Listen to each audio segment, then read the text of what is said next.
참팟을 응원하는 가장 쉬운 방법 아시나요? 다운로드하기, 별점 주기, 댓글 달기, 구독하기.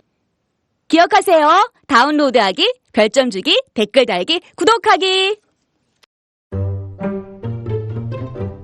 아이고, 싱크대 총장님. 이번에 싱크대는 입학금 얼마나 거두실 거예요? 입학금이요? 뭐 대충 한 100만 원 받을까요? 세면대는요? 그래요 뭐. 입학금 어디에 쓰라는 법도 없는데 대충 받던 대로 받죠 뭐. 무슨 소리 하시는 거예요? 입학금은 당연히 새내기들이 입학하는 데에만 쓰여야죠. 어머, 누구세요? 우리는 청년 참여연대. 청년 참여연대는 작년 10월에 발족한 참여연대 부설 기관입니다. 청년 참여연대는 지난 1월 전국 34개 대학의 정보공개 청구를 통해 입학금의 산정 근거가 없다는 것을 확인했습니다. 앞으로 저희는 대학이 입학금 실비만을 받을 수 있도록 활동해 나가겠습니다. 청년들의 더 나은 내일을 위해 노력하겠습니다. 참여연대는 정보 지원금을 받지 않습니다. 청년 참여연대의 후원회원이 되어주세요. 문의 02-723-4251로 지금 전화주세요. 02-723-4251 02-723-4251 띠링띠링.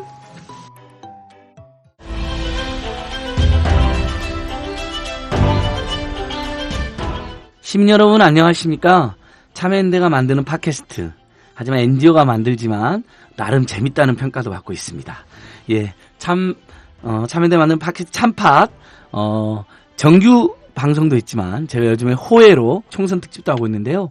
오늘은 지난 3월 26일이 이른바 천안함 사고 6주기였기 때문에 천안함 관련된 아직도 풀리지 않은 의혹, 정말 그 진실과 진상은 무엇인지, 북한이 했을 수도 있고 또 다른 원인이 있을 수도 있는데 사람들마다 이성으로 또는 사람들마다 감성으로 여러 가지 주장돼 볼 수 있는 것인데 그것을 일체 용납하지 않는다는 것은 저희들이 도저히 받아들일 수 없다고 생각하고, 다만 저희도 이 사건의 충격과 슬픔이 너무 컸기 때문에 아주 신중하게 조심스럽게 다뤄왔다고 생각하고, 오늘 천안함 문제에 한국에서 최고 전문가라고 할 수 있는 두 분을 스튜디오에 모셔서 집중적으로 천안함 아직도 풀리지 않은 의혹이라는 주제로 방송을 해보겠습니다. 여러분 미디어 오늘에서 천안함뿐만 아니라 여러 가지 이렇게 추적 기사를 주로 쓰시는 분인데요. 특히 최근에는 천안함 이슈에 대해서 가장 많은 좋은 기사를 내보내시는 분입니다. 미디어 오늘의 조현호 기자님 오셨습니다. 예, 안녕하십니까. 예, 기자님 반갑습니다. 예. 참여연대 이태호 정책위원장님 참여해 주셨습니다. 예, 안녕하세요. 이태호입니다. 예, 반갑습니다. 천안함으로 이야기하려고 그러면 벌써 사회자인 저부터서 주눅이 듭니다. 그 정도로 마치 진실에 대해서, 진상에 대해 조금만이라도 의심을 품거나 다른 이야기를 하면 마치 종북으로 빨갱이로 국민이 안 것처럼 모는데, 최소한 우리 청취자들은 그러시진 않겠지만 다른 국민들에도 감히 호소드리는 게, 저희들의 이야기를 듣고 별로다고 이렇게 평가하시는 것도 다 괜찮은데 아예 듣지도 않으시고 무조건 욕부터 하시거나 그러진 않았으면 좋겠습니다. 천안 이야기 본격적으로 하기 전에 요즘 뭐 국정원과 검찰과 경찰이 그냥 우리 국민들 그냥 통신자료를 털어서 난리인데요. 우리 조현호 기자님도 털렸을 것 같은데 어떻습니까? 예, 저도 한 2건 정도. 어디서요? 작년 11월에 이제 서울 지방 경찰청에서 서울 경찰청. 예, 한번 거기서 이제 통신 자료를 가져간 걸로 그렇게 이제 기록이 온 게 있습니다. 그 전건까지 하면 더 있겠네요. 일단은 2건. 네, 뭐 정권은 모르겠고 일단 2건 있는 걸로 뭐 그것만 답변을 받았습니다. 물어봤어요? 왜 했는지? 제가 물어보지는 않았습니다. 근데 요거 관련해서 한 말씀만 이제 드리면, 예. 그거보다도 이제 작년에 이제 7월 달에 그 국정원 해킹 프로그램 관련해서 그 심었을 때 그 문건에, 해킹 문건에 거기 이제 제 이름을 이제 사칭한, 그러니까 미디어 조현우로 해가지고. 그게 그 유명한 그 조현우가 조현우. 그렇습니다. 천안함 에 대한 그 질문을 제가 이제 해외에 있는 뭔가 박사한테 묻는데 뭔가 이제 앞뒤가 안 맞는 내용과 글씨체도 좀 엉성한 그런 내용으로 해서 한번 그게 문제가 된 적이 있어서 뭐 그 부분, 그 문제도 아직 좀 해결이 안 난 상태에서 다시 최근에 또 이렇게 이제 그 통신 자료를 또 턴다는 거 때문에 좀 걱정은 하고 있었습니다. 근데 국정원은 다행히 제 통신 자료를 털어가진 않아서 뭐 좀 그나마 다행으로 좀 생각을 하고 있습니다. 네. 두 번밖에 안 털려서 다행이라고 예. 생각해야 되는 이 세상이 참 답답합니다. 이태호 정책위원장님은 한 10건 털렸나요? 예, 저도 7건밖에 안 털렸습니다. 7건? 예, 뭐 민주노총 관계자들에 비하면 아주 양호한 수준에서 7건 밖에라고 하는데 조현호 기자님 안심하지 마십시오. 국정원이 이미 전화번호를 다 알고 있기 때문에 국정원이 안 들어간 거고. 그렇죠. 그때 기자님 이름과 비슷한 걸로 RCS 해킹 프로그램 실험한 걸로 봐서 이미 그 핸드폰에 RCS가 깔려 있어가지고 복제폰으로 지금 조현호 기자 하는 거 다 보고 있어요. 네. 그래서 저는 아이폰을 쓰고 있습니다. 그래서. 아이폰 최근에 CIA가 털었다면서요, 근데. FBI인가? 옛날 버전이라서 아이폰이. 네. 최근에 털었다는 게 뻥이라는 게 정설입니다. 그렇군요. 다 털었는데 몰래 털었다는 얘기는 못하기 때문에 지금에서나 풀었다라고 FBI가 뻥치고 있다. 예. 이게 정설입니다. 그때 RCS 그 파동 때니까 그러면 그게 국정원이 조현호 기자님을 사칭한 메일을 보내본 건가요? 그때 그 화제가 됐었는데 그렇다고 실제로 이제 추정이 되는 거죠. 이렇게 그 미국에는 누구죠? 안수명 박사님 역시 그 천안함 문제 질문한 걸로 돼 권위자. 있는데 예. 안수명이라는 이름은 거기 그 문건에는 없고 대신 이제 미국 저 서울대 뭐 동창회에 이제 거기 이제 안수명이라는 이름이 있어서 안수명 박사한테 보낸 것이 아닐까 이렇게 추정은 하고 있습니다. 그러니까요. 국정원에서는 그렇게 시인을 한 걸로 그렇게 이제 국회 정보위에서 그렇게 이제 어쨌든 밝혀지긴 했었습니다. 한번 해봤다 자기들이 의심이 되는 사람이 그때 그 중국에 있는 걸로 뭐 파악이 돼가지고 그 중국 쪽 그 계정이나 이런 것들에 대해서 의심이 돼가지고 한 적이 있다고 얘기는 했는데 이제 안수명 박사인지 누구인지에 대해서 구체적으로는 설명은 그때 하지 않았던 걸로 기억이 납니다. 소재가 정말로 재밌잖아요. 천안함 이슈를 그렇죠. 다룬 기자의 굉장히 섹시한 이메일을 보내서 그걸 열어보면 그러면 이제 감염되는 거 아닙니까? 그래서 스파이웨어가 들어와가지고 복제폰이 형성되고 다 본다는 거. 천안함 관련해서 조현호 기자가 쓰는 기사들은 워낙 굉장히 주목도가 높고 새로운 정보를 갖고 있기 때문에 많이 열어봤을 거거든요. 저도 천안함 관련해서 누군가의 메일을 열었는데 거기 스파이웨어가 있다면 벌써 6년 전부터 저는 지금 추적당하고 있는 거죠. 컴퓨터가 완전히 다 틀리는 거죠. 어디서부터 이 사람이 어떤 파일을 저장하고 어떤 이메일을 주고받는지. 요즘 구글하고 CIA가 공동으로 투자해가지고 작년에 발족한 회사가 있습니다. Recorded Future라는 거예요. 기록된 미래. 어떤 사람이 사용하는 남긴 빅데이터 흔적들을 다 추적하면 미래가 보인다는 겁니다. 지금 당장 뭐 하는 걸 추적하는 게 아니라 조현호 기자가 일주일 뒤에 무슨 기사를 어떤 톤으로 쓸지를 CIA가 안다는 거죠. 그때 당시 메일에 무서운 일이네요. 그 메일의 내용이 뭐였냐면 그 메일을 제가 이제 그 조현우라는 사람이 메일을 이제 그 박사님한테 2013년 10월에 보낸 메일이었는데 그 날짜가 근데 그게 일본 글씨가 다 지워진 거에 대해서 화염의 열기여도 어떻게 일본시가 다 지워질 수가 있느냐. 이렇게 이제 의문을 이제 품은 것처럼 에클스 이제 미군 조사단장이 이렇게 화염에도 일본 글씨가 지워지지 않은 게 의문이다라고 그렇게 주장했다는 식으로 거기에 나와요. 그리고 일본 글씨가 지금은 거의 다 지워진 거에 대해서 어떻게 이렇게 빨리 지워질 수 있느냐라고 질문한 대목이 나오거든요. 근데 일본 글씨를 사실은 지워지지 않은 사실을 그때 당시에도 알지를 못했었고. 우리 조현호 기자님은. 그렇죠.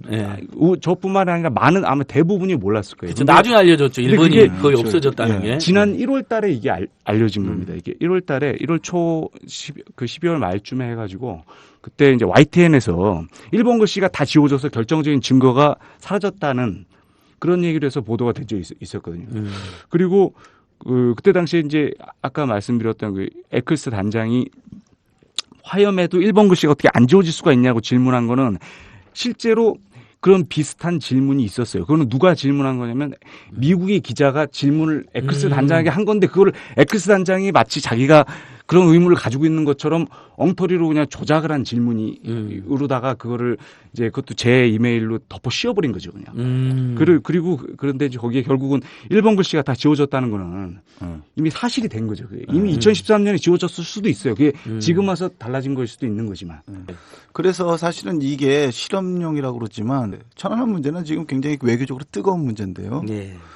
한반도 문제, 외교 정책 관련해서도 그렇고 이 뜨거운 문제에 대해서 관심이 있어 하는 지식인이나 과학자들을 실제로 낚을 목적으로 그래서 그 사람들을 추적하기 위한 목적으로 이용됐을 가능성이 사실 있습니다. 예, 그런 점 때문에 그냥 실험용이다라는 설명 자체가 믿었지 않은 사실은 국정원이나 이런 데서 외교적으로 민감하지만 자기들한테는 굉장히 정당성이 약해 보이는 주제에 대해서 특히 이번에도 논문 나왔다시피 과학 논쟁으로 들어가면 정부가 계속 밀리고 있거든요. 그래서 이 과학자들의 움직임을 추적하기 위해서 실제로 그런 낚시용 스파이를 깔았을 수 있다. 그러니까요. 실험용이 아니라 천안함과 관련된 아주 제대로 된 어떤 논거를 갖고 있는 사람들에 대해서 동향을 파악할 필요성이 있을 수도 있잖아요. 자, 아무튼 저희가 민주주의 국가에서 국가정보원의 기능이 너무 비대해지고 또 음습해지면서 때로는 저희도 문제제기가 틀린 경우가 있을 수 있습니다만 그래도 최대한 합리적으로 우리 국민적 이성에 기반했을 때 합리적으로 충분히 설득력 가능한 부분에 대해서만 저희가 지금 문제제기를 해오고 있는데도 그런데도 이걸로도 이제 막 매도를 당하는 분위기는 하지만 오늘 용기를 내서 계속 진행해보겠습니다. 일단은 최근에 갈수록 이 천안 관련해서 더 많은 학자분들이 더 많은 의혹을 제기하고 또 많은 부분에 있어서 우리 정부가 발표했던 내용과는 좀 다른 정부의 주장을 뒤집는 이런 것도 계속 밝혀지는 것 같아요. 전우 기자님이 꾸준히 기사를 써오셨는데 뭐 최근 이런 상황 지금 우리 시민들이나 청취자들께서도 뭐 믿는 분도 있고 뭐 믿지는 않지만 뭐 안 믿으면 자꾸 뭐라 하니까 그런갑다 하고 넘어간 사람도 있고 가슴에서 끝까지 이건 아니다. 진실을 파헤쳐냈다는 사람들이 이렇게 여러 우리 다양한 시민들이 계실 거예요. 근데 전우 기자님이 최근에 취재하신 내용의 한 결론을 이렇게 길게 조금 한번 설명해 주셔도 될 것 같아요. 네. 가장 최근에 이제 지금 정부 발표에 보다도 한 5년 6개월 동안 이제 재판을 벌인 내용이 있습니다. 이제 신상철 이제 전 민군합조단 민간 조사위원 그렇죠. 민군 합동조사단 측의 민간 조사위원이었던 분이 이제 제기한 그런 여러 의혹에 대해서 이제 군 관계자들이 집단적으로 고소해가지고 결국은 이제 명예훼손으로 기소된 사건인데 그렇죠. 그것이 그 사건이 거의 6년 가까이 이제 5년 6개월을 지금 이제 재판을 하다가 이제 그 결론이 이제 지난 1월 25일 날 그 결론이 났습니다.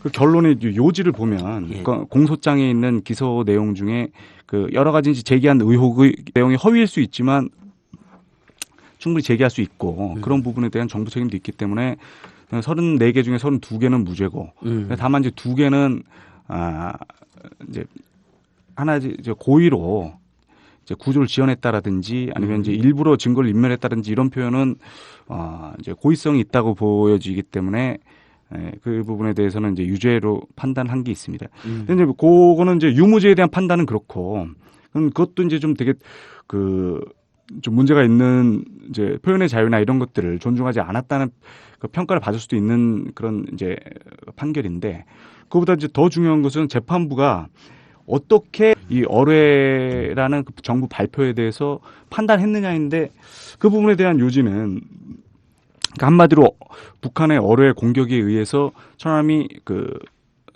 파괴돼 가지고 침몰됐다는 주장은 그거는 이제 맞다는 게 그 결론입니다. 이제 절단면의 형태가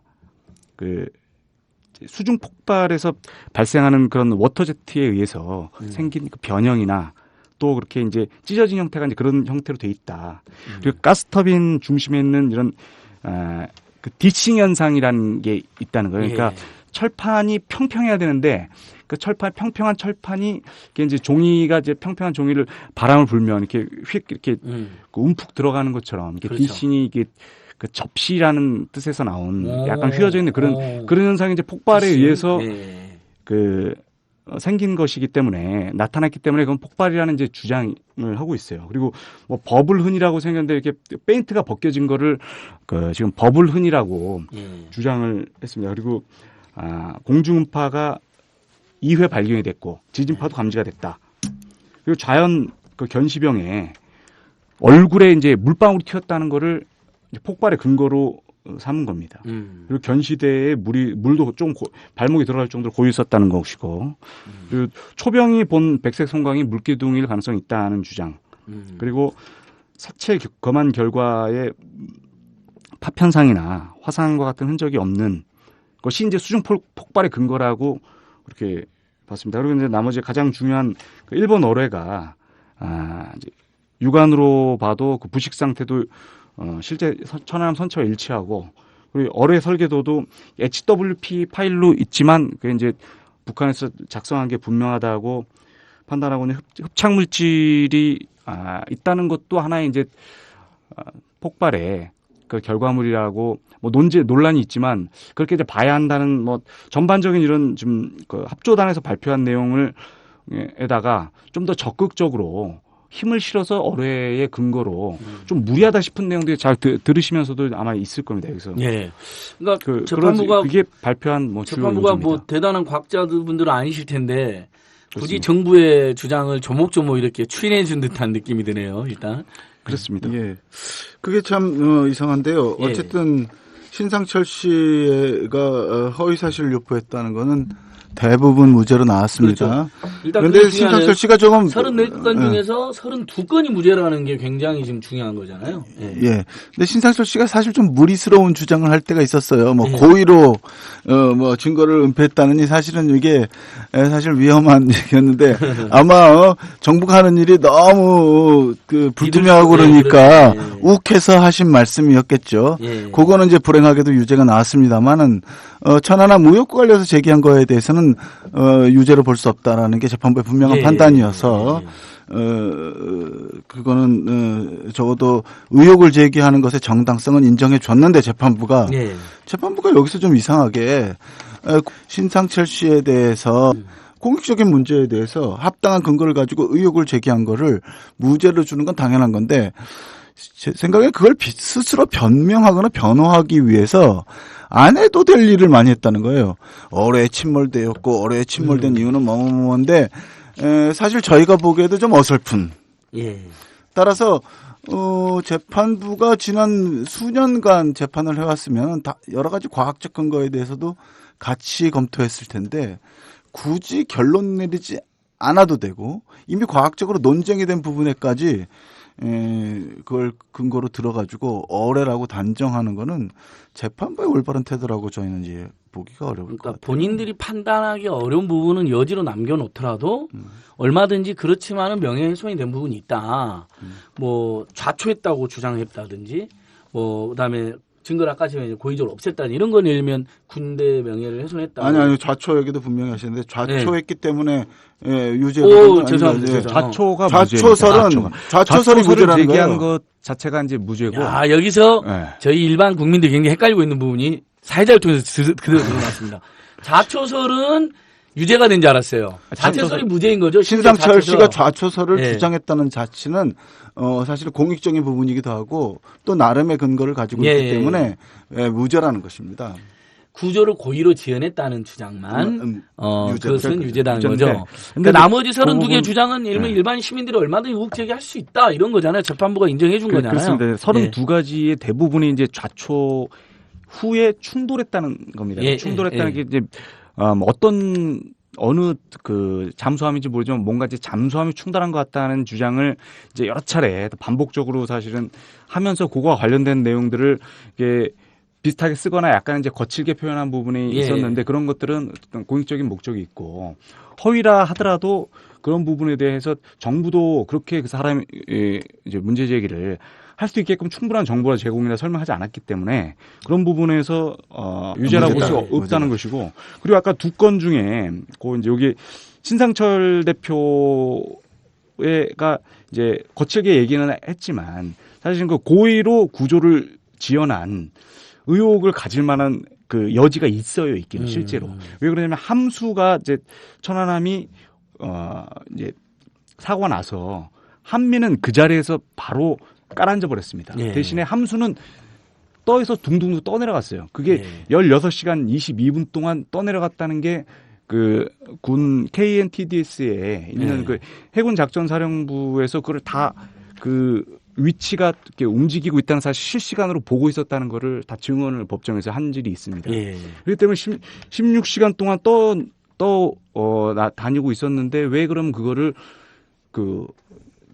그날 가라앉은 날도 이거를 찾지를 못했어요. 근데 군에선.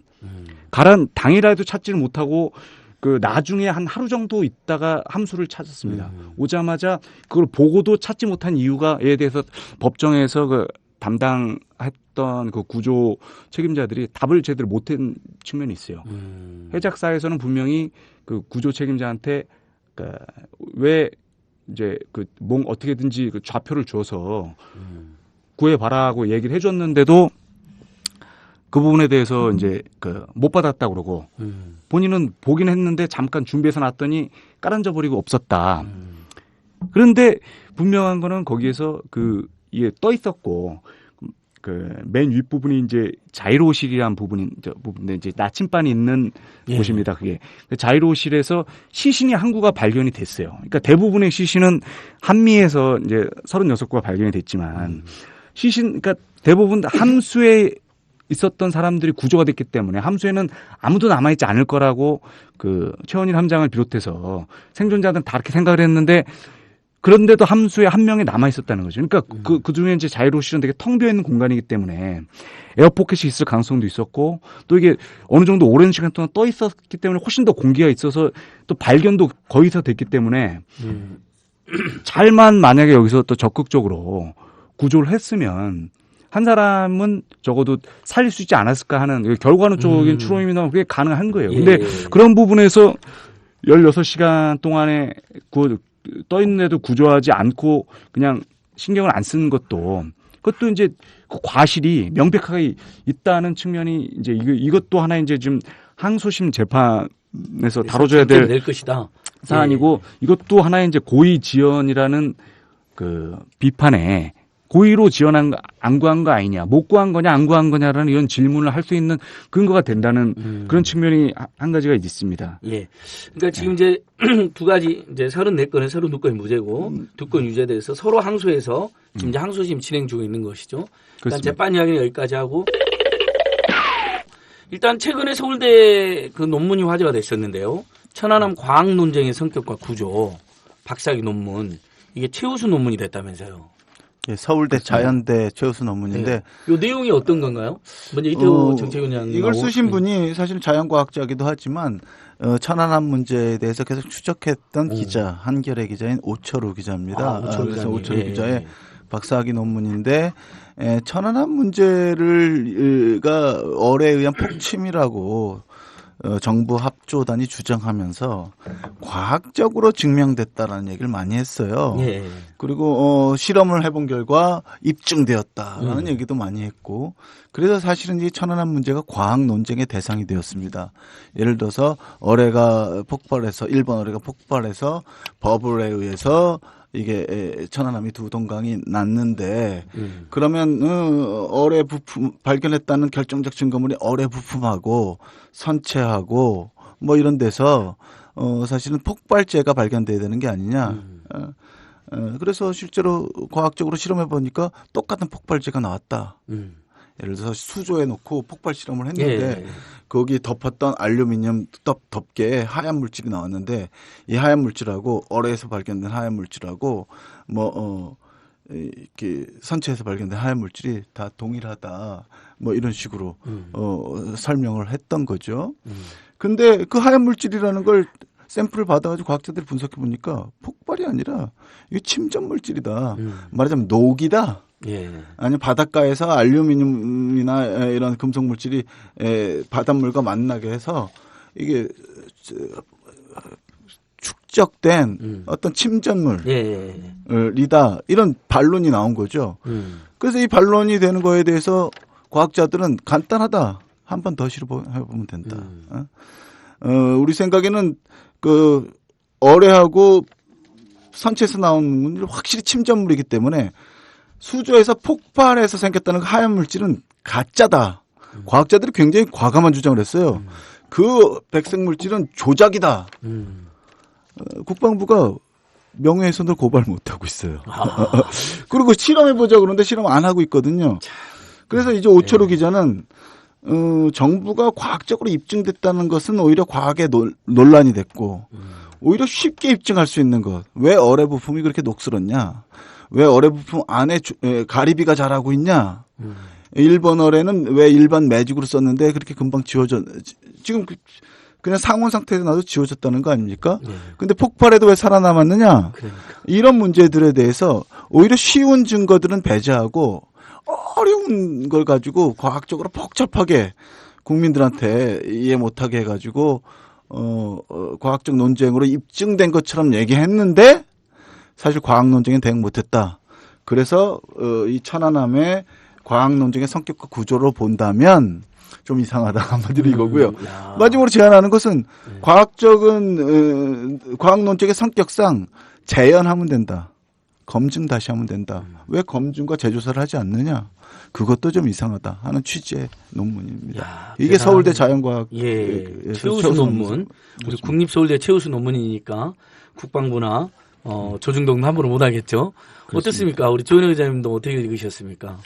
뭐 천안함으로 지금 몇 년째 실험하고 계시는데 별명이 천안함 기자인가요? 맞습니까? 다른 것도 잘 하시겠죠. 다른 것도 잘하죠. 그렇지 않습니다. 천안함조. 예. 이게 오철우 기자 이제 한겨레 기자시고요. 그리고 원래 그 문과 출신이에요. 그 영문과. 영문과인데 이제 과학계 공부를 하고 싶어가지고 이렇게 이제 석사를 받고 이번에 박사를 이제 그 과학 철학 및 그 협동과정으로다 과학사 협동과정으로다가 이렇게 받아서 어떻게 보면 문과 출신으로서 이 과학 문제로 박사학위를 어쨌든 이학 박사를 받은 거죠. 받았다는 점에서도 좀 대단한 면이 있는 거죠. 그리고 또 한 가지는 이게 과학계에서 이 천안함의 의혹을 정리하고 또 그 정부의 발표에 그런 과학적인 논리가 과학적이지 않다는 그런 요지의 논문을 이제 그 학위를 줬다는 것이 좀 과감한 저는 그런 이제 학위 수여를 했다고 저는 솔직히 생각이 듭니다. 그 내용이나 이런 것들도 대단히 어떻게 보면은 많은 공을 들인 내용이라고 생각이 들지만 이런 판단을 하신 그 서울대의 그 지도 교수가 홍성욱 교수라고 과학사 아마 이제 과학 철학 쪽 요런 쪽 분야에서 되게 이제 뛰어난 분이고 되게 과학 대중화를 위해서 열심히 노력을 하시는 분인데 그분의 이제 아이디어로 이게 처음에 제안이 돼가지고 받아들여서 시작이 됐다고 그래요. 그런 면에서는 어떻게 보면 이제 이런 학계가 특히 서울대 보수적인 학계여도 충분히 이제 어쨌든 이런 천안함의 의혹이나 이런 부분은 그 정부에서 무작정 주장하는 것들이 받아들여지지 않고 있는 게 아니냐는 그런 측면에 이제 한 가지 이제 차관점이 저는 좀 그 취재를 하면서 들었고요. 그리고 이제 요지로 아까 잘 설명을 하셨습니다만 조금 이제 덧붙이자면은 그 결론에 많이 끼워 맞췄다. 이제 그 합조단의 발표가. 그리고 과학 방법론을 자기들이 이제 제시했는데 제시한 방법론 시뮬레이션 같은 것도 실제 깨진 형태나 이런 것들이랑 들어맞지가 않는다는 점이거든요. 그러니까 두동강이 났다고 해서 그 시뮬레이션을 동영상을 쫙 봤더니 쭉 보는데 결국은 이게 두동강이가 안 나요, 그게.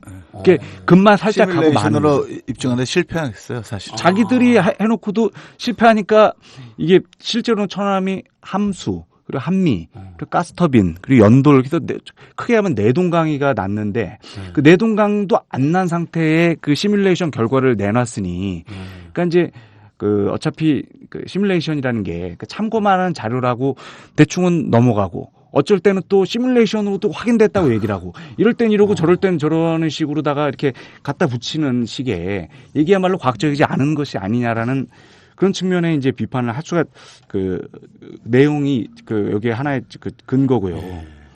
그리고 이제 선행 연구가 없는 주장을 하는 그러니까 과학 논쟁에서 제일 중요한 것은 예전부터 어쨌든 여러 선행적인 논리라든지 있었던 논리를 갖고 거기에 있는 그 논리를 여기다 같이 그 제안을 하거나 그 논리가 결국은 지금도 지금 실험이라든지 지금 연구에도 상당히 들어맞는다는 것을 입증해줘야 사실 그게 과학적인 어떻게 보면 하나의 근거라고 할 수가 있는데 이른바 이제 흡착 물질하고 또 그리고 이제 그 한미 스크루가 휘어진 거. 그렇죠. 그게 지금 저도 많이 궁금했어요. 휘어진 거하고 또 한 가지는 이제 공중음파라고 해가지고 버블 주기라 세 가지가 이제 총 그 지금 요 사례에 해당이 되는 건데 이제 흡착 물질은 아까도 말했지만 비결정질 알루미늄 산화물이라고 그러는데 비결정질 알루미늄 산화물이 그러면 뭐냐 이거 이게. 근데 이게 이제 정기영 박사는 치약 같은 거를 이렇게 물속에 바닷물에 빠뜨려 보면 그 치약에서 이제 대충 그것만 좀 잘 조절을 하면 비슷한 물질이 나오더라 이거예요. 그리고 자기는 그 명칭도 산화물이 아니라 비결정질 알루미늄 황산염 수화물이라는 거예요. 수화물. 그러니까 수산화물 또 수화물. 그러니까 물이 들어있는 물질이지. 그러니까 산화물이랑 폭발에 의해서 쫙 달라붙는 산화물이 아니다. 그리고 또 이제 그 산화물이랑 그 정부 발표대로 알루미늄 산화물이라고 하더라도 그 산화물 알루미늄 비결정질 알루미늄 산화물이 그 녹이라는 증거가 있어요. 그러니까 근거가 있어요. 그러니까 폭발 물질이라고만 주장할 게 아니라 녹이라는 근거도 미군 그 자료가 있습니다. 이렇게 미군이 한 60, 70년대에 실험했던 그 폭발 실험을 해가지고 폭발 실험이 아니라 그 오랫동안 그 바다 속에 가라앉아 있는 배를 건져 보니까 알루미늄이 그 산화돼 가지고 나타났는데 그게 녹이더라. 그 허연 물질이 나타났는데 그 녹이더라는 거를 데이터를 갖고 설명한 그런 논문이 있어요. 그 논문을 이제 거기에 그런 이제 고수들 이제 브릭 사이트나 이런 데에 이제 가을밤이라고 일본어로의 그 가리비를 발견한 그 양반이 그를 찾은 겁니다. 저기서. 직접 옛날 놈을 다 뒤져가지고 그거를 딱 찾아낸 일이 있어요. 그러니까 결국은 그 흡착물질이라는 논쟁 자체가 다 되게 무의미할 수가 있다는 거예요. 그러니까 이게 폭발이라고 주장해도 되고 그게 폭발물질이나 침전이라고 주장해도 사실 다 각자 그 논쟁의 근거가 있는데 그런데 이제 여기 이거를 주장했던 이근득 박사라고 그 ADD 그 연구원은 법정에 나와가지고 결국은 전 세계에 없는 물질이다라고 얘기를 한 거예요. 그러니까 자기들도 모르니까 자기도 확정할 수 없는데 결국 법 앞에서는 폭발제로 보지만 어쨌든 세계에 전혀 없는 물질이라는 식으로다가 이렇게 얘기하는 것이 결국 없는 물질을 폭발이라고 어떻게 그 단정적으로 과학적으로 이거를 이제 그 판단할 근거가 선행 연구가 없다는 거죠. 이런 게 선행 연구가 반박이 북한에만 있는 히토류인 게. 그러니까 지금 그 사람들 그러니까 전 세계를 얻는 건데 북한의 어뢰에만 있는 특수 물질이었고 그게 달라붙었다. 히토류가 하니까 전 세계 엄청 물질이 생기는 거죠. 농담이고요. 아니. 그리고 또 두 가지만 말씀 더 드리면 그 휘어진 것도 그러니까. 우리 한미 스크루가 휘어진 것도 딱 휘어져 있는 게 뭐냐고 했을 때 제일 어렵다고 얘기를 많이 그 국방부에서 하면서도 입증하는 게 결국은 그 실험 결과 이제 노인식 그 충남대 교수가 한 결과는 폭발 순간에 생긴 그 관성에 의해서 휘어졌다는 걸 처음 얘기했다가 그 얘기를 자기 연구 결과를 철회하고 두 번째 실험을 해봤더니 이제 폭발 순간에 그 이제 스크류를 이어줘 있는 그 축이 순간적으로 밀리면서 이게 축이 확 밀리면서 여기 있는 이 스크류 그 프로펠러가 그 앞쪽으로 이렇게 휘어졌다는 주장을 이제 한 거예요. 그 주장을 했는데 뭐 시뮬레이션 관성론이죠. 그것도 관성론이죠. 시뮬레이션을 했다고 그러는데 그러면 이게 여기서 터지면 이게 이렇게 축이 뒤로 밀려가지고 한다는 거를 어떻게 입증하느냐라는 질문을 그 변호인단에서 했더니 그거는 우리 실력으로 입증하기가 부족하다고 또 얘기를 한 겁니다. 그러니까 그럼 상상이네. 그러니까 이것도 네. 어떻게 보면 전례가 없는 천안함에 얘기를 하다 보니까 그야말로 그건 천안함에 가보면 알 수 있어요. 예. 그 휘어진 스크루는 누가 보기에도 따개비들이 다 없어져 있습니다. 예. 물론 관성 때문에 스크루가 휠 정도니까 따개비도 떨어졌다라고 주장할 수도 있었지만 실제로 거기는 긁히는 적도 있어요. 그렇죠. 스크래치. 예, 스크래치가 실제로 있고 그래서 한쪽은 휘어진 부분은 약간 광이 날 정도였어요. 지금 아마 맞습니다. 노상에 오래 나왔으니까 달라졌겠습니다만은 거기에는 그물도 걸려 있었고 스크루도 휘어 있었고 관성 뭐 복잡한 얘기하는데 이건 어디에 부딪혀서 긁혔다라는 게 너무도 분명해요. 그건 사실 말하는 게 피곤할 정도로 예. 그 스크루는 보는 사람이면 다 어떤 외적인 물리적 작용 때문에 긁히거나 마찰 때문에 휘어졌다. 예. 이게 너무 분명한데 사실 그거에 대해서 정부가 너무 말을 많이 바꿨습니다. 예. 처음에는 침몰하다가 바닥에 부딪혀가지고 깨지거나 휘어졌다 이랬어요. 그렇습니다. 관성 얘기도 없었어요. 네. 그렇습니다. 그 다음에 스웨덴 팀이 와가지고 스웨덴 조사해봤더니 관성 때문에 휘어졌다라고 그 노인식 교수 얘기를 슬쩍 스웨덴 그 전문팀이 그런 결론을 냈다고 해가지고 발표한 거예요. 근데 스웨덴 팀은 이렇게 우리가 돈 더 주면 검증해 줄 수 있다라고 얘기했는데 합조단에 돈을 안 줘가지고 우리 조사 안 하고 간다라고 나중에 발표해버렸어요. 예. 얼마나 쪽팔리는 겁니까? 예. 그리고 노인식도 계속 관성론 얘기하고 그리고 노인식 있어요. 교수가 연구를 한 거죠. 그러니까 노인식 교수가 스웨덴에서 줄 돈을 뭐 얼마를 받았는지 몰라지만 노인식 교수가 이제 연구를 해가지고 나왔는데 이제 노인식 교수도 자기도 그게 처음에 이제 뭔가에 부딪힌 것 같다는 생각이 들었다고 물론 이제 자기는 연구는 했지만 법정에서 그렇게 얘기를 했습니다. 뭔가에 부딪힌 것 같다는 생각이 들었다. 근데 이제 보니까 스크래치도 없고 뭐 반짝반짝 거리고 그 절단면이 이제 좌초라고 볼 수 없기 때문에 이제 자기는 이제 자기의 주장대로 어떻게 보면 그런 그 축밀림에 의한 어쨌든 휘어짐이라고 이렇게 결론을 냈지만 그 자기도 봤을 때도 그 뭔가에 상식적으로 볼 때 저 어떻게 꽝 했다고 저렇게 확 휘어질 수가 있느냐라는 게 이게 좀 논리적으로 좀 비약이 있다는 거죠. 그게 그런 점에서 그 이제 선행 연구가 없다는 점이 아까 이제 두 가지였고 이게 마지막으로 아까 그 지진파를 들었는데 지진파가 아니라 그 버블이 죽이고 꽝 하고 이 얘기를 많이 했어요. 그러니까 그 수중 폭발이라는 게 그 그림까지 보여주면서 한 번 꽝 했다가 한 번 좀 있다가 또 다시 꽝 한다.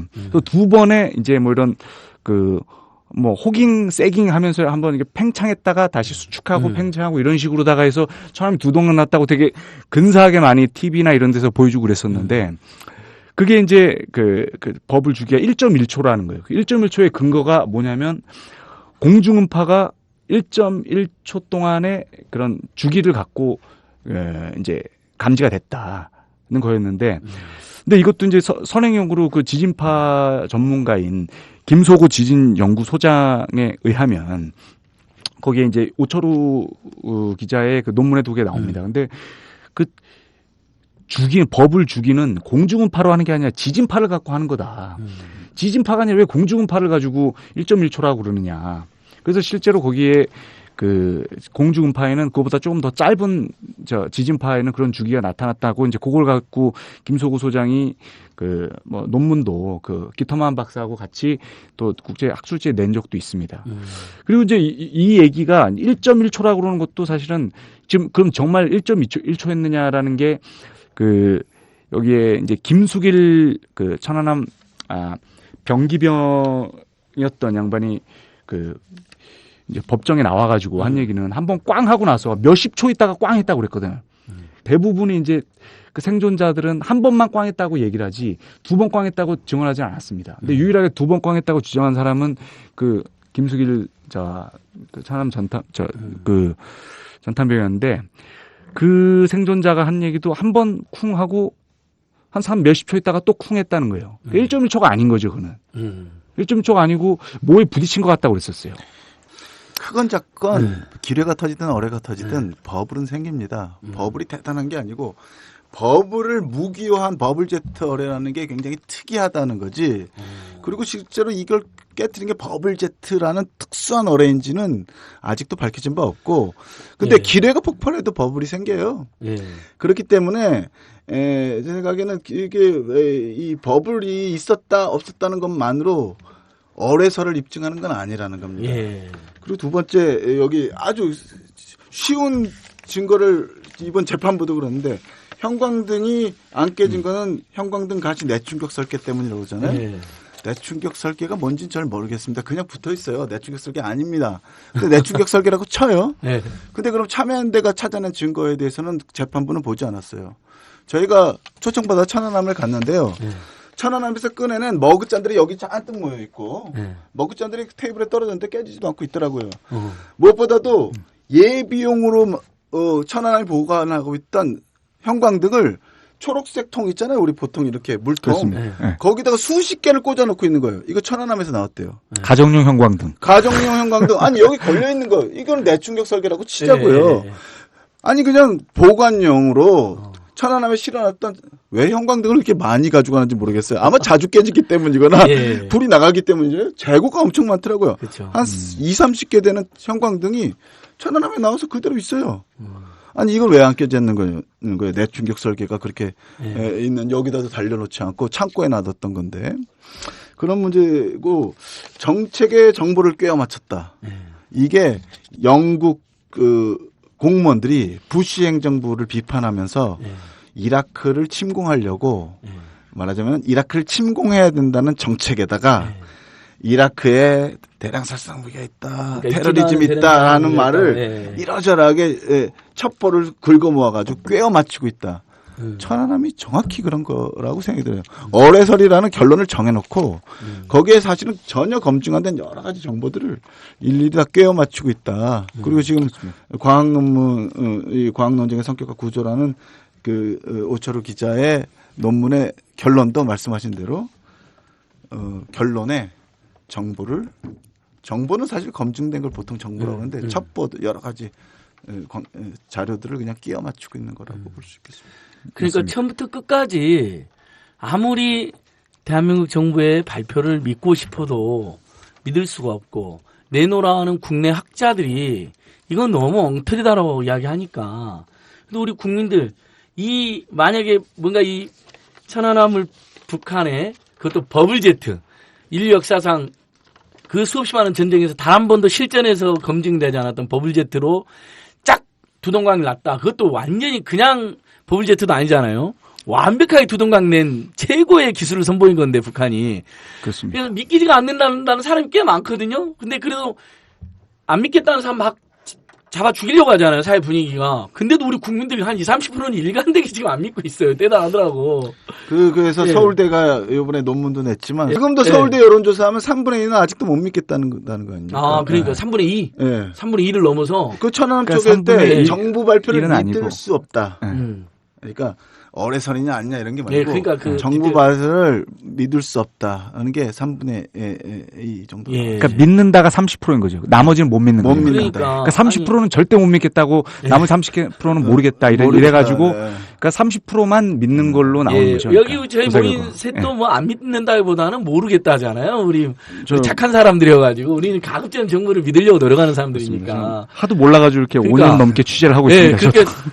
그러니까 조사하면 조사할수록 알쏭달쏭한 거 아니에요. 그러니까 모르겠다라고 답하는 게 인간의 양심인 거죠. 누가 있는지 참 알 수 없는. 근데 저는 이제 조금 더 단도직입적으로 들어서, 저는 정말 기억을 확실히 하는 게, MB가 이명박의 첫 반응이 그거였잖아요. 내가 배를 만들어서 아는데 배가 오래되면 쫙 갈라지대. 이른바 피로 파괴설, 이명박이 제일 먼저 얘기했잖아요. 그래서 그때 NGO들의 반응은 뭐였냐면요. 야, 진짜 머리 좋다. 이게 피로 파괴설, 그럼 누구도 책임을 물을 필요가 없잖아요. 뭐 정비를 잘못했다는 책임도 안 물어도 되고, 만약 북한이나 외적이 했다 그러면 왜 경비를 못했냐, 방을 못했냐는 책임을 물어야 되고, 무능하다는, 안보에서 무능하다는 소리를 들을 때고, 피로 파괴설은 오로지 딱 그거잖아요. 오래돼서 갈라졌는데 국방 예산 늘려달라고 이제 너무 오래돼서 그래서 야 머리 좋다 국방 예산 늘려달라고 그러나 보다 했는데 갑자기 이 주장이 없어져 버렸잖아요. 대통령이 주장한 거였는데 그렇습니다. 그 다음부터 뭔가 확 이제 어뢰설로 조작을 하기로 한 것 같은데 또는 누군가 그렇게 주장을 해서 받아들인 것 같은데 정권의 수뇌부가 조 기자님 쭉 취재하시면서 그게 네. 기자들 감이 있잖아요. 기류가 확 바뀌었잖아요. 정권이. 처음엔 그 말씀하신 대로 그 청와대에서 보고받은 것도 최초에 보고받은 것도 다 이제 좌초, 파공, 좌초설. 침수 이런 걸로 네. 보고를 받았어요. 그렇기 때문에 어쨌든 보고 체계 상태에서만 봐도 그게 그런 내용으로 따르면 이게 사고로 했기 때문에 네. 지금 전시 상황으로 대처한 게 아니라 그 사고 상황으로 수습을 하기 위해서 조치가 이루어졌지. 그러니까 수습을 위한 조치지 전시와 보복. 물론 이제 속초함이 가가지고 막 이렇게 새대 사격을 이제 새대로 오인해가지고 사격했다는 것도 있었지만 예.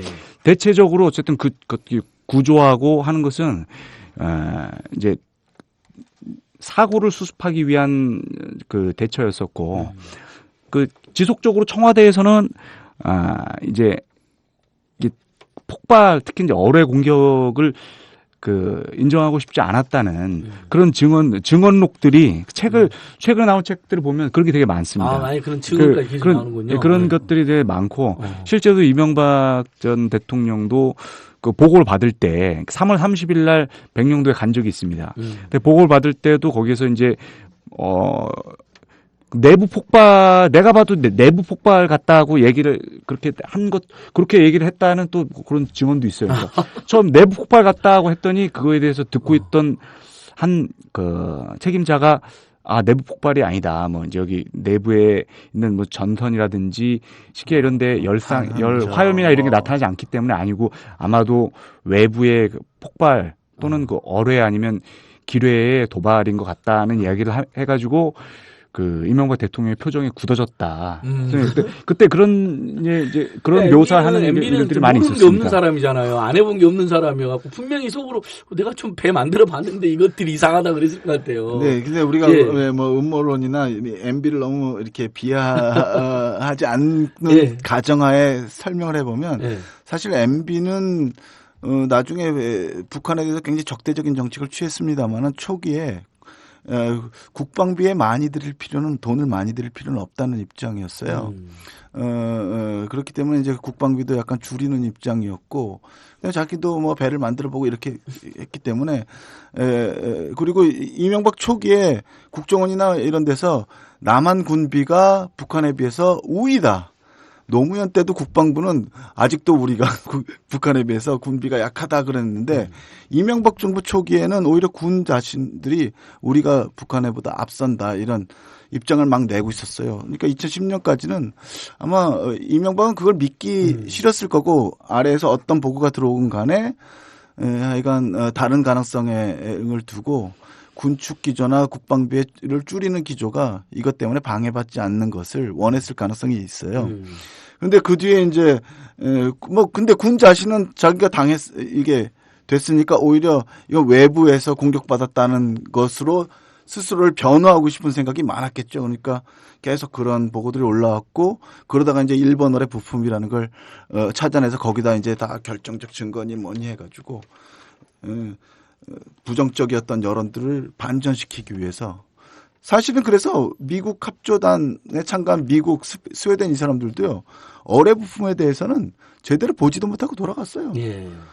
사실은 그걸 조사한 사람들은 남한 그 군인 출신들이었던 거예요.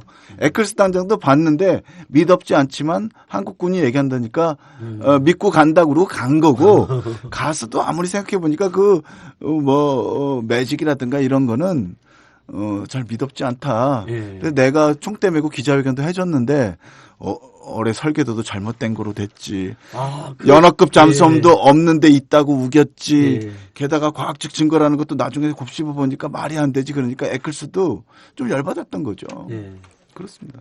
그러니까 전 지금도 또 그 생각나요. 이제 MB의 피로 파괴설이 생각나요. 그 다음에 그 외신 기자들 수백 명 모아놓고 결정적인 증거를 공개하겠다면서 북한 어뢰의 설계도가 어뢰하고 똑같다라고 설계 딱 내놨는데 그때 영국 기자님이었나요? 영국 기자님이 그때는 그냥 넘어갔다가 나중에 며칠 보니까 되겠죠. 며칠 뒤에 이거 다른데? 설계도 하고 오래하고 딱 봐도 다른데 이거 왜 그러냐 했더니 그렇습니다. 잘못 갖고 왔다고 실무자가. 그렇습니다. 그게 그거 어떻게 아니까 우리 정부를 믿으려고 노력하는 제 입장에서도 그때 그 순간은 한 방 되게 된통 맞은 느낌이었어요. 이거 너무 그때 결정적으로 세 개를 얘기합니다. 네. 올해 설계도 네. 그거 이제 바뀐 걸로 돼서 창피했고 네.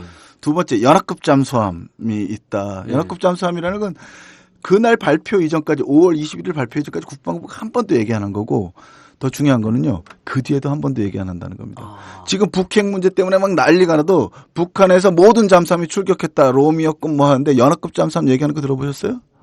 없고 심지어 그날 발표 이후에 유엔에 보고할 때도 연합급 잠수함에 대해서 발표를 안 했습니다. 최종 보고서는 없어져 버렸어요. 그 네. 보고서에 네. 그 최종 보고서에 말씀했던 거지 연합급 잠수정이라고 하지 않고 거기에는 소형 잠수함이라고. 북한 소형 잠수정이라고 이렇게 그래서 북한 소형 잠수정이 2, 3일 전에 사라졌다가 다시 2, 3일 이후에 나타났다는 걸로 그렇게 이제 묘사를 했어요. 근데 그 이제 그 조사 결과 발표할 때 5월 달에 이제 그 얘기를 연합급 잠수정 얘기를 했는데 이번에 이제 그 판결문 아까 잠깐 얘기했지만 판결문에도 연합급 잠수정이나 그 어뢰가 어뢰에 의해서 폭발이 돼서 그 이제 침몰했다면 그 어뢰를 누가 발사를 했느냐에 대한 설명이 나와야 되는데 그 부분은 이제 설명에 빠져 있었다. 그 판결문에는 이제 그런 점에서 봤을 때 이제 그게 그 얘기까지 설명하기에는 이제 완전 그거는 이제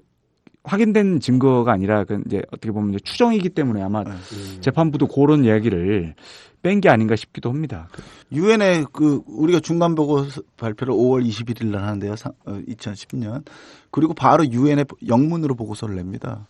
영문으로 보고서를 낼 때 연합급 잠수정이라고 써요. 연합급 잠수정이 쏜 것 같다. 근데 한국에서 발표할 때는 120톤급의 최신 잠수정이라고 합니다. 중어뢰를 발사할 수 있다. 일본 어뢰는 중어뢰거든요. 중어뢰라는 건 중자 어뢰라는 거죠. 큰 어뢰라는 건데. 근데 유엔에 보고할 때 결정적인 실수가 아니라 사실 진실을 말한 거죠. 북한은 80톤급 소형 잠수정을 갖고 있다. 가로 열고 연합급이라고 써서 유엔에 내요. 한국에서는 120톤급 최신의 잠수정이라고 밝히고 유엔에는 80톤급 소형 연합급 잠수정이라고 발표한 겁니다.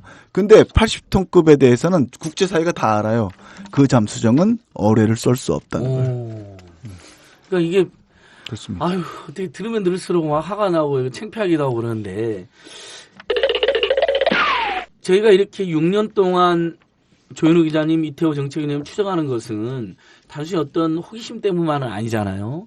정말 거기서 수십 명의 우리 장병들이 안타깝게 돌아가셨고 너무나 슬프게 원인도 정확하게 알려지지 않은 채 그다음에 아마 특히 남북관계라든지 한반도 평화를 사랑하는 우리 국민들 입장에서는 이 사건을 계기로 지금 남북관계가 결정적으로 지금의 이 대결 구도로 온 거잖아요. 예, 오이사 조치 때문이죠. 예, 그러니까 이 천안함 이후에 모든 것이 후퇴했잖아요, 남북관계는. 그러니까 그다음에 만에 하나 북한이 한 게 아니라면 북한으로서는 하지도 않은 짓을 했다고 남한 정부가 이야기하고 유엔에까지 가서 매도당하고 그러니까 이제 그런 거 있잖아요. 막 땅을 치고 막 억울한 일이 이게 되는 것인데 도대체 그렇기 때문에 저희는 이거 진상 꼭 알아야겠다는 생각이 저도 개인적으로는 있는 거거든요.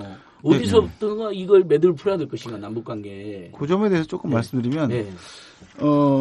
북한이 땅을 쳤는지는 모르겠어요. 왜냐하면 북한은 자기가 진짜 최신의 잠수정을 갖고 있는 것처럼 행동을 하죠. 여겨졌고 자기는 사실은 군사비가 없어가지고 쩔쩔매가지고 사실 돈이 없어서 핵무기 개발하고 있는 거잖아요. 네, 그렇다고도. 이 얘기하면 또 뭐 이거 듣는 분들 중에 보수적인 분들이 뭐라고 그럴지 모르지만 그건 미군 정보 보고서입니다. 재래식 무기 경쟁력이 너무 없기 때문에 거기에 군비를 더 들일 수 없어서 미사일이나 핵 개발에 치중하고 있다. 싸고 센 무기. 근데 그 천안함을 남한이 북한의 연합급 잠수정이 최신의 중어뢰로 쐈다 그러니까 북한은 재래식 무기 중에서도 되게 세고 첨단 무기를 가지고 있나 봐라고 하는 이렇게 이런 걸 위화 효과라고 그러죠. 사실은 진짜인지 아닌지 모르지만 뻥칠 수 있는 파워를 갖게 됐어요. 그런 면이 있어서 뭐 북한이 땅을 치는 것까지는 모르겠습니다. 그러면 북한 오히려 군부는 오히려 좋아할 거예요. 악용일 수도 있겠네요. 우리의 힘을 보여줬다고. 네. 근데 북한 태도는 어떤 인정인가요? 불인정인가요? 인정하진 NCND죠. 전혀 인정 안 하죠. 부인하죠. 부인은 적극 부인하고 있습니다. 그건 날조국이고 모략극이라고 그렇죠, 하고 그랬잖아요. 있습니다. 북한은 북한의 공식 입장은 날조국이 모략국이라는 건데 북한도 사실은 권력이니까 사실 천안함을 북한이 했는지 남한이 했는지 미국이 했는지 모릅니다. 북한이 했을 수도 있지만 적어도 우리가 보기에 북한이 했다는 증거가 안 나왔다는 것이죠.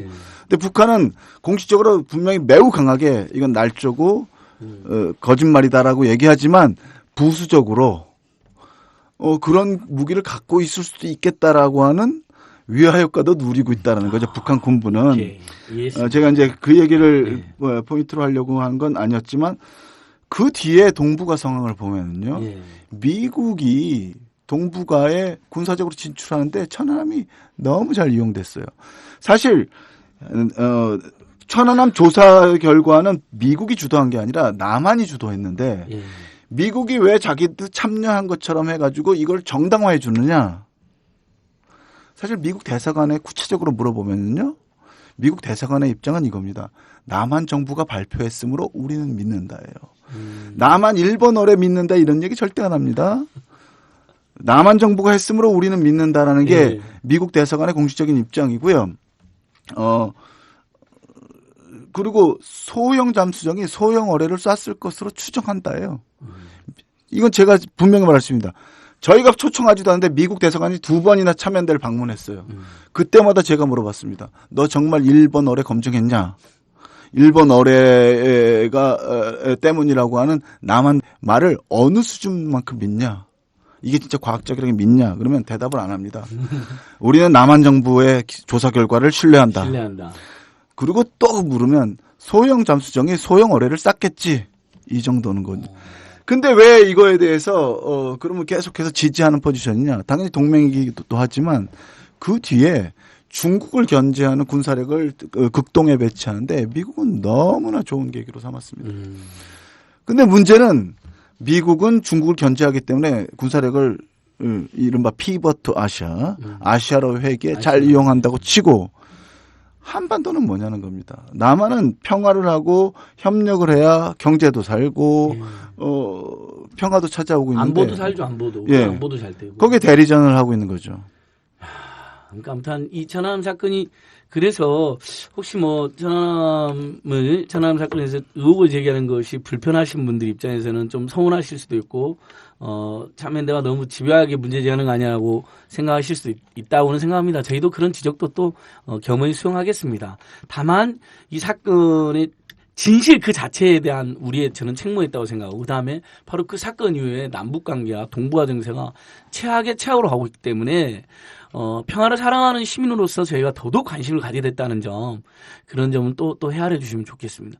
조 기자님 어떻습니까? 그러니까 아마 이제 우리 국민들이 가장 대중적으로는 일본 어뢰 도대체 일본이 말이 되냐? 그 엄청난 고열에도 매직글씨가 남아있다는 게 과학자들이 막 실험도 하고 막 그러셨잖아요. 그러니까 일본하고 스크루 이런 이야기는 우리 국민도 많이 기억하고 있거든요. 지금 오래됐어도. 취재해본 결과는 어떻습니까? 최근에 막 그 과학자들의 그런 주장도 많이 나오시고 그랬는데. 그 일본 글씨에 있어서의 가장 이제 결정적인 이제 북한 아니면 일본이란 말을 우리가 안 쓰는 게 확실한데 누가 쓰겠냐. 북한이 썼기 때문에 일본이 결정적인 이유다. 그러니까 어뢰가 결정적인 이유가 아니라 일본이 결정적인 이유라고 이야기를 한 거예요. 그렇죠. 한글로 쓰는 나라가 두 나라밖에 없으니까. 근데 이제 에클스의 그가 오늘 메일 보면은 일본이라는 게 결정적인 근거가 아니다. 이제 어뢰가 스모킹건이지 일본은 스모킹건이 아니라는 거예요. 일본이라는 게 왜냐하면 일본에 있는 그 잉크의 성분이 그 솔벤트 블루 파이브라는 그 모든 잉크의 성분이에요, 그냥. 우리도 솔벤트 블루 파이브 쓰고 저 어느 나라나 다 쓰기 때문에 합조단 보고서에도 그 잉크 성분이 이제 그 북한과 관련이 있다는 것은 확인되지 못해서 결국은 증거에서 배제를 해버렸습니다. 일본 잉크 성분이 이제 결정적인 이유가 안 된 거예요, 그러니까. 그리고 그 이제 일본 글씨가 그러면 이 폭발 열기에도 녹을 수가 있느냐? 이거는 이제 그 진지한 공학적 과학적 논쟁으로 아직 남아있긴 합니다. 이게 처음에 이제 이승원 박사라고 미 버지니아대 그 물리학과 교수신데 그분이 이제 얘기한 건 순간적으로 거기서 폭발했을 때 한 수천도, 3,000도 가까이 되는 그 열기가 순간적으로 전달이 되기 때문에 결국 그게 그 디스크 어뢰가 이렇게 길게 있으면 그 디스크 후면까지 안 탈 리 없다. 그리고 거기에 있는 페인트도 다 벗겨지고 했다는 거기 때문에 그게 벗겨질 정도면 그 열기가 전달하지 않았을 리가 없다는 것이 이제 이승원 박사의 주장인데 카이스트의 이제 그 송태호 교수라고 그 기계 쪽 열 전도를 전공을 하시는 분이에요. 근데 그분 얘기로는 그러니까 이제 가역적 그 단열 팽창을 약간 어려운 말입니다. 그러니까 이제 이게 여기서 폭발이 되는 순간에 물 속에서 폭발을 한 거예요. 물 속에서 폭발했기 때문에 물에서 폭발이 됐을 그 순간은 3,000도지만 올라가면서 이게 이제 구로 버블이 형성되면서 에너지를 뺏긴다. 그러면 에너지를 뺏기는 거 곧 열 에너지도 뺏김으로 열의 온도도 떨어지기 때문에 어느 정도 커지고 났을 시간 0.05초 되면은 한 30도, 한 몇십 도로 떨어졌다가 디스크 쪽까지 전달될 때 한 2, 3도밖에 전달이 안 된다. 그러니까 이제 물론 이제 이게 가능하게 이게 그 물속이라는 또 물속의 온도가 영하 3, 4도 그 영상 3, 4도밖에 안 되기 때문에 그 온도와 또 이제 구가 생기면서 어쨌든 이런 그 에너지 뭐 보존 법칙 이런 거에 의해서 이게 계속 유지가 된다는 거예요. 그런 어쨌든 또 한쪽에 그런 이 연력학에 관련돼서 주장하는 이것도 이제 오철우 기자의 논문에도 있는 내용입니다. 근데 이제 이거에 대해서 그러면 이제 그 이승원 박사는 그러면 좀 더 가면 그렇게 온도가 떨어지면 영하로 떨어지겠냐? 더 떨어지면 영하 몇십 도, 몇백 도까지 떨어진다는 얘기가 말이 되냐는 또 이런 또 이제 그 논쟁이 있었습니다. 근데 어쨌든 이게 해결은 되지 않았고 왜냐면 이런 걸 실험을 해본 적이 없기 때문에 이게 해결은 안 된 상태에서 좀 남아 있어요. 그렇기 때문에 이제 1번 글씨가 근데 왜 제가 조금 보탤게요. 이것도 꿰어 맞추기인데요. 송태호 박사는 되게 복잡하게 설명을 했는데 일본어에 대해서 국방부는 그렇게 주장하고 있지는 않다는 거예요. 국방부의 공식 주장은 뭔지 아세요? 어뢰는 길다. 중어뢰는 길다. 폭발했다. 폭발 순간 그 뒷부분이 스크류 부분이 튕겨져 나갔기 때문에 뜨거운 버블 안에 있을 시간이 없었다예요. 공식 설명은 그렇습니다. 최종 보고서에 나오는. 근데 되게 재밌는 거는 그 튕겨져 나갔으면 폭발물 그 흰색 흡착물질은 어떻게 뒤에 붙었냐는 거예요. 튕겨져 나갔는데. 그거 자체로도 지금 국방부 말이 안 돼요. 흡착물질 있다고 주장하잖아요. 흡착물질 있다는 버블 안에 있었다는 거지겠죠? 근데 뭐 튕겨져 나갔는데. 그러니까 과학 논쟁도 그 전체적으로 사실은 이거를 들여다봐야 되는 면이 있어요. 그러니까 이렇게 주장을 막 하려고 그러다 보면 저 다른 곳에서 또 오류와 모순이 나타나는 부분이 있기 때문에 좀 더 겸허하게 우리가 과학적으로 하려고 그러면 정부도 그렇고 요 부분을 이제 그 따져 나가는 것이 옳은 것 같습니다. 전면 재조사를 하면 되지 않을까요? 그러니까 결국 이제 제가 마무리해야 되는데요. 사실은 이렇게 6년이 지났고 많은 과학자들이 이의를 제기하고 우리 국민들의 그래도 20, 30%는 믿을 수 없다 또는 모르겠다. 또 사실은 이제 무서워서 대충 북한이 했다가 아니라 북한이 했다는 우리 정부의 주장을 미 대사관처럼 믿지 뭐 믿고 넘어가지 뭐 이런 분들은 굉장히 다양한 국민 스펙트럼이 있을 텐데 이제 마지막으로 두 분에게 이게 지금 끼친 파괴적 영향이 너무 커서 우리가 계속 이렇게 고뇌하는 건데 어떤 해법이 있을까요? 그러니까 뭐 전면 재조사라는 해법도 있을 수 있고, 뭐 남북 공동행사, 뭐 공동조사 이런 제안도 있었잖아요. 뭐 어떻게 하면 좋을까요? 이태호 정책위원장도. 저는 그야말로 천안함 문제와 관련해서 특히 과학 논쟁 과정에서 이미 여러 가지로 과학적으로 검증된다는 것은 아까 선행 연구 얘기도 하셨지만 선행 연구가 있어야 되고 또 실험으로 재현 가능해야 되는 거니까. 폭발 실험 한 번 더 해보자. 돈도 얼마 안 든다. 맨날 뭐 우리 방산업체 그 어뢰 폭발 실험 맨날 하는데 우리 폭발 실험 해가지고 그러면 그 흰색 불말 다시 찾아가지고 폭발제인지 아닌지 찾아보자. 마찬가지로 그런 부품에다가 매직으로 써놓고 폭발 실험 해가지고 일본 그 그 뭐 복잡한 논쟁이 뭐가 필요 있어요. 매직이 타나 안 타나 보면 되는 건데 그거 한번 해보자는 게 제안이고 사실 그 조선일보가 얘기했던 겁니다. 조선일보가 천안함 최종 보고서 보더니 말만 어렵지 실제로 국민이 궁금한 건 하나도 없다. 그리고 이제 그래서 정부는 솔직히 입증에 실패한 거 아니냐. 국회에서 재검증해가지고 국민의 의혹을 씻어주는 것도 방법이다라고 조선일보 사설에 썼어요 그때. 2016년 9월 14일자 사설입니다. 야, 이렇게 우리 천안함 조기자는 뭐 날짜 척척 박사십니다. 그 조선일보도 권했는데 왜 못하느냐는 거죠. 그럼 그러니까. 남북 간에도 클리어할 거고 둘째 만약에 그걸 안 할 생각이라면 적어도 국제사회에서는 이게 일치된 결론이 없다는 걸 우리 정부가 겸허히 인정해야 된다. 러시아는 기회라고 그러고 중국은 그 말 듣고 한국 정부가 이거 뭔가 정보를 줄 생각이 없으니 나는 안 가겠다 그래서 안 온 거 아닙니까? 러시아는 지금 계속 기레설을 주장하는 거죠? 아니요. 기레설을 주장하는 보고서를 썼다가 한국 정부가 문제 제기 막 하고 이게 국제 문제가 되니까 쓱 덮었고요.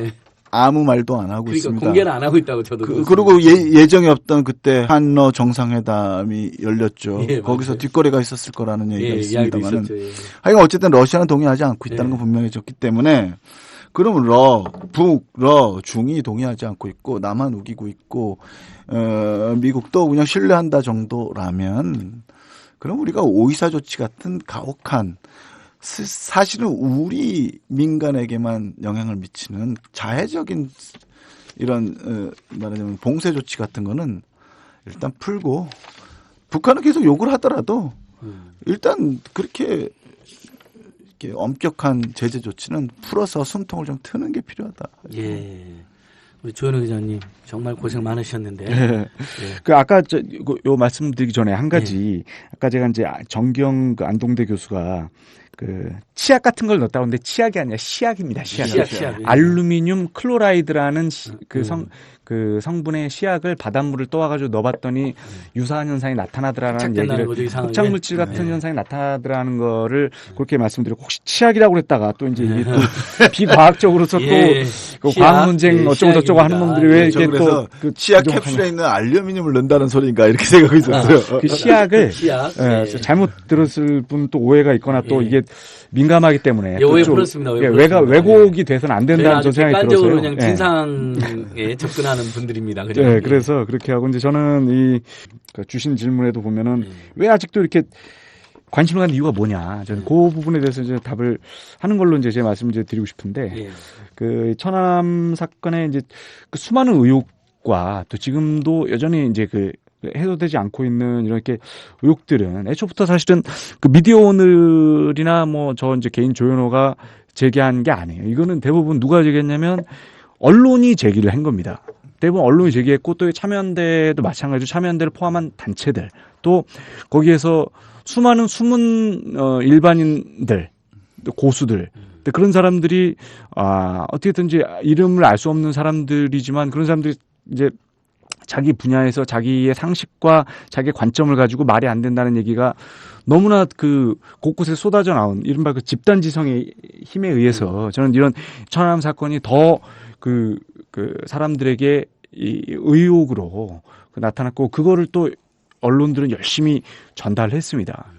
그랬는데 이제 그런 의혹을 이제 사실인가 아닌가 검증을 이제 차근차근히 저희도 하면서 이제 지금까지 왔던 건데 어느 순간에 이제 신상철 씨 그 재판도 그렇고 재판 과정 현장에도 이제 가장 중요한 이제 증인이 처음 나온 때여가지고 딱 법정에 가서 열심히 취재를 해볼까 딱 했는데 돌아보면 이제 기자는 이제 저밖에 없는 상황이 돼 있는 겁니다. 그러니까 언론이 의혹이 아직도 해소가 안 되고 있다 그러면 그 의혹을 검증하고 풀어야 되는 건데 그런 걸 풀지 않고 있어서 계속 어떻게 보면 이게 시간만 지나면 잊혀질 것이다라는 그런 사건이 과연 될 것인가.